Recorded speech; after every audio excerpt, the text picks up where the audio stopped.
Trump has been indicted in 4 different states on 91 counts. He will be processed tomorrow in Georgia at the Fulton County Jail for charges relating to the 2020 election loss. You all signed a pledge to support the eventual Republican nominee. If former President Trump is convicted in a court of law, would you still support him as your party's choice? Please raise your hand if you would.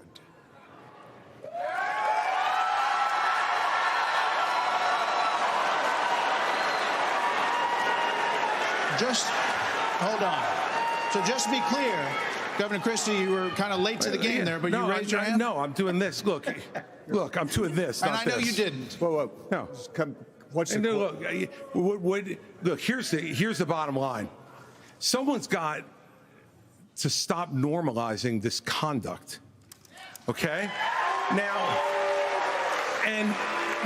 whether or not you believe that the criminal charges are right or wrong, the conduct is beneath the office of President of the United States.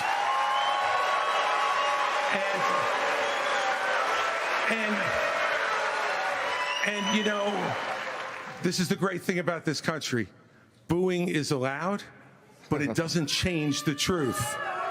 It doesn't change the truth. Mr. Ramaswamy, you raised your hand supporting. No, I'd like to get in and respond. Let's just speak the truth, okay? President Trump, I believe, was the best president of the 21st century. It's a fact. And Christie, honest to God, your claim that Donald Trump is motivated by vengeance and grievance would be a lot more credible if your entire campaign were not based on vengeance and grievance against one man.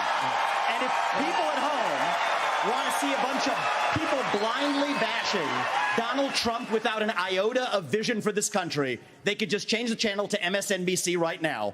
But I'm not running for president of MSNBC.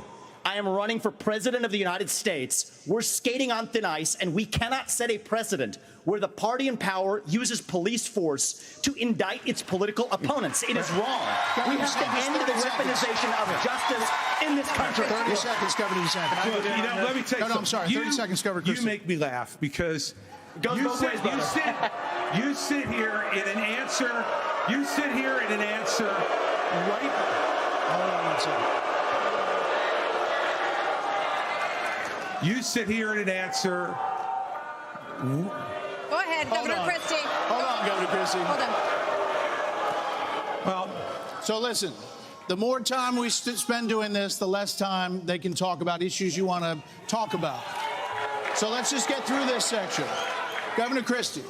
You sit here talking about how you want to stand up for the rule of law. Yes. And law and order. And the fact is that it can't be selective. In your book, you had much different things to say about Donald Trump than you're saying here tonight.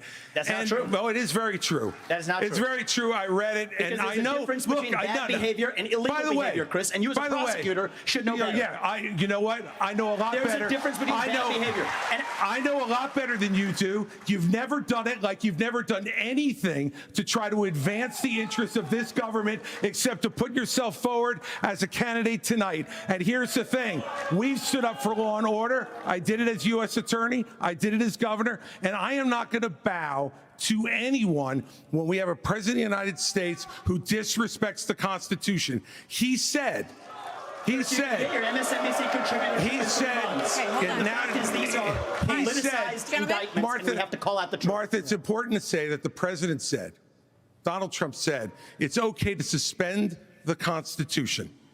Now, the oath you take is to preserve, protect, and defend, not suspend. I will always stand up for our Constitution, regardless of the political pressure.